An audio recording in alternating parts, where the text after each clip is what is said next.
এটাই লক্ষ্য যে কি ব্ৰহ্মপুত্ৰখন প্লাষ্টিক মুক্ত তথা প্ৰদূষণ মুক্ত কৰাৰ আৰু এই মৰ্মে মই কাম কৰি আছোঁ 2021 চনৰ পৰা যেহেতু মই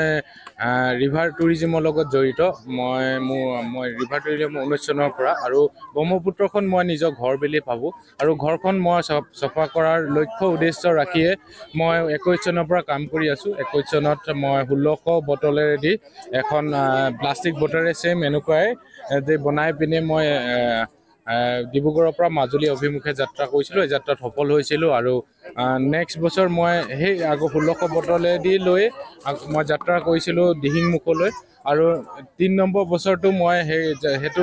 যাত্ৰাই আকৌ নেক্সট কৰিলোঁ মই ওপৰত যিটো আমাৰ ডিব্ৰুগড় টাউনৰ অপজিটত এটা চাপৰি আছে য'ত চাপৰিটোত ঘোঁৰা থাকে ঘোঁৰাত মানে দেখিছোঁ যে কি তাতো বহুত প্লাষ্টিক বটল তাতো পৰি গোট খাই ৰখি আছিলে চ' আমি সেইটো ট্ৰাই কৰিছিলোঁ আৰু 2024 চনত এটা মই মানে অসমবাসী তথা সকলো শিৱসাগৰবাসী ৰাইজ ডিব্ৰুগড়বাসী ৰাইজক চবকে মেছেজ দিব বিচাৰিছোঁ অসমবাসী ৰাইজক যে কি প্লাষ্টিকটো নেপেলাব প্লাষ্টিক ব্ৰহ্মপুত্ৰ নহয় তথা শিৱসাগৰবাসী বিশেষকৈ যিহেতু আপোনালোক শিৱসাগৰৰ নিউজ শিৱসাগৰবাসীক এটা মেছেজ দিব বিচাৰিছোঁ যে কি আপোনালোকে ব্ৰহ্মপুত্ৰখন হয় আপোনালোকতকৈ দূৰত আছে কিন্তু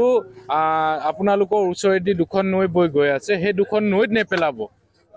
আপোনালোকে সেইটো বস্তু গোটাই ৰাখক প্লাষ্টিক অকল প্লাষ্টিকৰ পানীৰ বটলেই নহয় চিপছৰ পেকেট হওক যিকোনো বেগ হওক প্লাষ্টিক বেগ আপোনালোকে পানীত নেপেলাব উটি আহি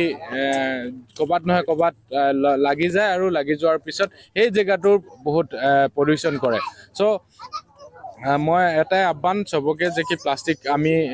গোটাই ৰাখি আজিকালি পৌৰ নিগম আছে ৰিচাইকেলিং বহুত কোম্পানীজ আহিছে তেখেতলোকক হেণ্ডঅভাৰ কৰক যে কি আৰু অসমখনক এখন প্লাষ্টিক মুক্ত অসমৰ তথা আকৌ সোণৰ অসম আমি